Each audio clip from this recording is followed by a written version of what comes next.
So I'll be showing you how to use saved audio or saved music in your Instagram story. This is very simple. Just tap on this icon to create a new Instagram story. Let's go ahead and create one with this particular video. So I'm just gonna tap on done here, and then this is a point at which I'm gonna add audio. So tap on the music icon, and then you should see saved.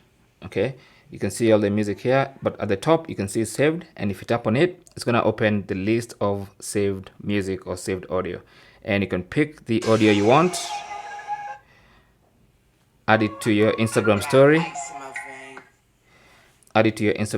like that, and you should be good to go. Okay, then you can now tap on done and proceed to posting your Instagram story. Thanks for watching. Don't forget to like and subscribe. If you have any comments or questions, talk to us in the comment section. Good luck.